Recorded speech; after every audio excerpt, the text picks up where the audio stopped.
Good morning, students. Today we are going to work out second problem in the internal reconstruction. Look at the problem. Sinchana Limited had the following balance sheet. They have given the balance sheet and that there are preference shares, 1508% preference shares, then 3000 equity shares, debentures and creditors. On the asset side, goodwill, buildings, patents, stock, debtors, profit and loss account. Okay, what they have given? The following scheme of reconstruction was adopted. Points nota hogi. First one, 8% preference shares were to be reduced to shares of ₹50 each. Previous problem ಎಲ್ಲ ಮಾಡಿದ್ದೇವೆ. Okay, so ಏನಾಗುತ್ತೆ ಇಲ್ಲಿ?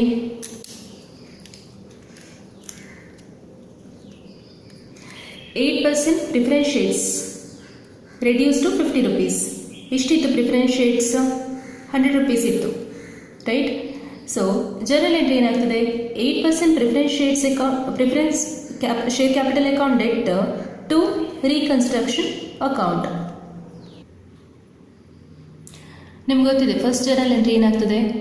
Reduce ಮಾಡುವಾಗ 8% preference share capital account debt to reconstruction account. ಇದರಲ್ಲಿ ಯಾವ amount ಬರಿಬೇಕು careful ಆಗಿ ನೋಡಿ. ಎಷ್ಟು ಹಣ ನಮಗೆ ಉಳಿತಾಯ ಆಗ್ತದೆ ಅದನ್ನು ಮಾತ್ರ ಬರಿಬೇಕು. ಕರೆಕ್ಟ್? ಫಸ್ಟಿಗೆ ಎಷ್ಟು ಅಮೌಂಟ್ ಇತ್ತು? ₹100 ಇತ್ತು. ಈಗ ಅವ್ರು ಏನು ಮಾಡಿದ್ದಾರೆ? Reduce to ₹50. 100 - 50 ಎಷ್ಟು ಉಳಿತಾಯ ಆಯಿತು ನಮಗೆ? ₹50. ಸೊ ಇದು ಕಂಬೈಂಡ್ ಆಗಿ ಕೂಡ ಮಾಡ್ಬೋದು ಅಥವಾ ಸಪರೇಟ್ ಆಗಿ ಬರಿಬೋದು. ಹೇಗೆ ಸಪರೇಟ್ ಆಗಿ ಬರೆಯೋದು? So here 8% preference share capital account debt to reconstruction account. ಎಷ್ಟು ಪ್ರಿಫರೆನ್ಸ್ ಶೇರ್ಸ್ ಇದೆ? 1500 ಇದೆ. ಎಷ್ಟು ರೆಡ್ಯೂಸ್ ಆಯಿತು? ₹100 ಇತ್ತು, ₹50 ಕಡಿಮೆ ಮಾಡಿದ್ರು, ನಮಗೆ ₹50 ಉಳಿತಾಯ ಆಯಿತು. ಉಳಿತಾಯ ಆದದನ್ನು ನಾವು ರೀಕನ್ಸ್ಟ್ರಕ್ಷನ್ಗೆ ಹಾಕೋದು. So 1500 into 50 that is 75,000. Correct? Second ಎಂಟ್ರಿಯಲ್ಲಿ ಏನಾಗುತ್ತೆ ನೋಡಿ. Look at the second entry. Same equity shares to be reduced to shares of ₹40 each. Equity shares ನೋಡಿ ಇಲ್ಲಿ ಎಷ್ಟಿದೆ? 3000 ಈಕ್ವಿಟಿ ಶೇರ್ಸ್. ಎಷ್ಟು ಅಮೌಂಟ್ ಅದು? 3 lakh ಇದೆ. ಕರೆಕ್ಟ್ ಅಲ್ವಾ? ಹಾಗಿರುವಾಗ ಈಕ್ವಿಟಿ ಶೇರ್ ಇದು ವ್ಯಾಲ್ಯೂ ಎಷ್ಟಾಯಿತು? ₹100 ಆಯಿತು. ಅವ್ರು ಕೊಟ್ಟಿಲ್ಲ, ಆದರೂ ಕೂಡ 100 we can guess. It is reduce to ಎಷ್ಟು? ₹40ಗೆ. ಹಾಗಿರುವಾಗ ಏನಾಗ್ತದೆ? Equity share capital account debt to reconstruction account. ₹100 ಇತ್ತು, ₹40ಗೆ ರಿಡ್ಯೂಸ್ ಆಯಿತು.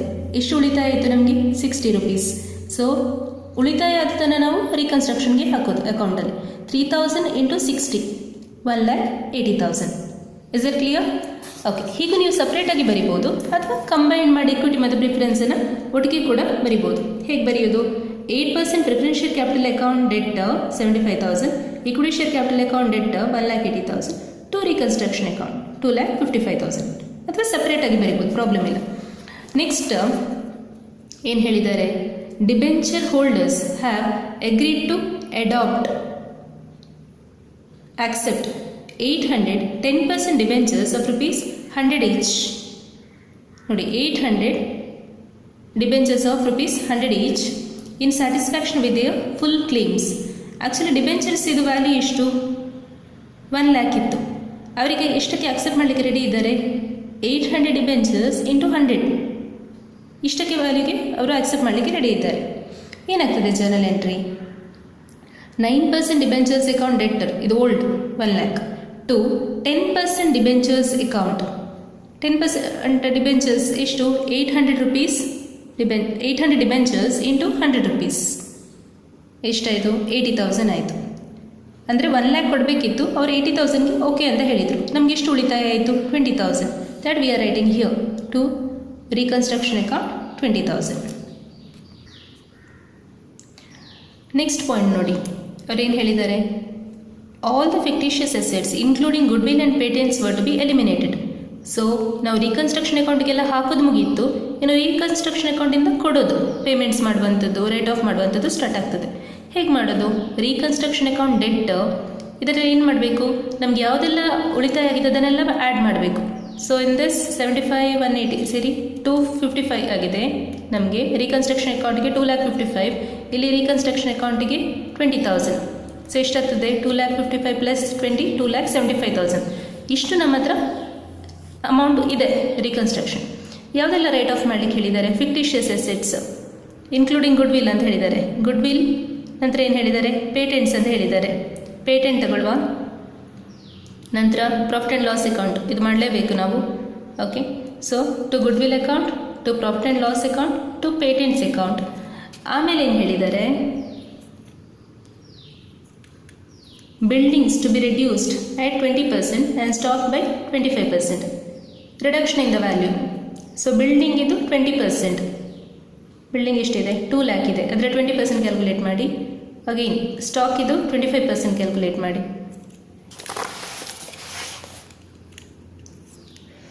So building to stock.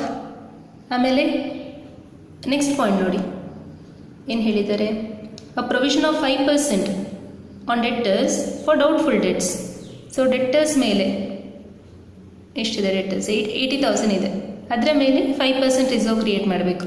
So provision for debtors 5% calculate ಮಾಡಿ ಆಯಿತು. ಸೊ ಬ್ಯಾಲೆನ್ಸಿಂಗ್ ಫಿಗರನ್ನು ಏನು ಬರೀಬೇಕು, ಕ್ಯಾಪಿಟಲ್ ರಿಸರ್ವ್ಗೆ ಟ್ರಾನ್ಸ್ಫರ್ ಮಾಡಬೇಕು. ಕರೆಕ್ಟ್. ಸೊ ಏನಾಗ್ತದೆ ಆಗ, reconstruction account debtor to goodwill, to profit and loss account, to patents, to buildings, stock, provision, remaining balance ಏನಿರ್ತದೆ ಕ್ಯಾಪಿಟಲ್ ರಿಸರ್ವ್ಗೆ ಟ್ರಾನ್ಸ್ಫರ್ ಮಾಡೋದು. That's it. ಈಗ ಅವ್ರು ಏನು ಹೇಳಿದ್ದಾರೆ ಇಲ್ಲಿ, ರೀಕನ್ಸ್ಟ್ರಕ್ಷನ್ ಅಕೌಂಟ್ ಮಾಡಲಿಕ್ಕೆ ಹೇಳಿದ್ದಾರೆ ನೋಡಿ. Pass journal entries and prepare reconstruction account. ಇದು ಕ್ಲಿಯರಾಗಿ ನೋಡಬೇಕು. ಬ್ಯಾಲೆನ್ಸ್ ಶೀಟ್ ಅಂತ ಹೇಳಿದರೆ ಇದನ್ನು ಮಾಡೋ ಅವಶ್ಯಕತೆ ಇಲ್ಲ, ಅಲ್ಲಾಂದರೆ ಮಾಡಬೇಕು ರೀಕನ್ಸ್ಟ್ರಕ್ಷನ್ ಅಕೌಂಟ್. ಸೊ ರೀಕನ್ಸ್ಟ್ರಕ್ಷನ್ ಅಕೌಂಟಲ್ಲಿ ನಾನು ಹೇಳಿದೆ ನಾಮಿನಲ್ ಅಕೌಂಟ್. ಕ್ರೆಡಿಟ್ ಸೈಡಲ್ಲಿ ಆಲ್ ದ ಇನ್ಕಮ್ ಬರ್ತದೆ, ಎಲ್ಲಿಂದೆಲ್ಲ ನಮಗೆ ಅಮೌಂಟ್ ಬಂತು ಅಂತ. ಡೆಬಿಟ್ ಸೈಡಲ್ಲಿ ನಾವೇನೆಲ್ಲ ಪೇಮೆಂಟ್ ಮಾಡಿದ್ವು ಅಂತ ಬರ್ತದೆ. ಓಕೆ, ಸೊ ಇದರಲ್ಲಿ ಹಾಗೆ ನೋಡಿ, ಜರ್ನಲ್ ಎಂಟ್ರಿಯಿಂದ ಪಾಸ್ ಮಾಡಿದರೂ ಆಗುತ್ತೆ. So share preference share capital account, equity share capital account to reconstruction. So ರೀಕನ್ಸ್ಟ್ರಕ್ಷನಲ್ಲಿ by preference share, equity share. ಇಲ್ಲಿ ನೆಕ್ಸ್ಟ್ ಇದರಲ್ಲಿ ಏನಾಗ್ತದೆ, ಡಿಬೆಂಚರ್ಸಲ್ಲಿ ಇಲ್ಲಿ ನೋಡಿ, ಟು ರೀಕನ್ಸ್ಟ್ರಕ್ಷನ್ 20,000 ಇದೆ. ಹಾಗಿರುವಾಗ ಬೈ ಡಿಬೆಂಚರ್ಸ್ 20,000. ಡಿಬೆಂಚರ್ಸ್ ಇಲ್ಲ ಉಳಿದದ್ದು 20,000. ಮತ್ತು next entry reconstruction account debtor to all these. So reconstruction account debtor to all these. So remaining ಏನಿದೆ, ಕ್ಯಾಪಿಟಲ್ ರಿಸರ್ವ್ ಏನಿದೆ, ಸೇಮ್ ಇಲ್ಲಿ ಕೂಡ ಅದನ್ನೇ ತೋರಿಸ್ತೇವೆ ನಾವು, to capital reserve. That's it. Clear.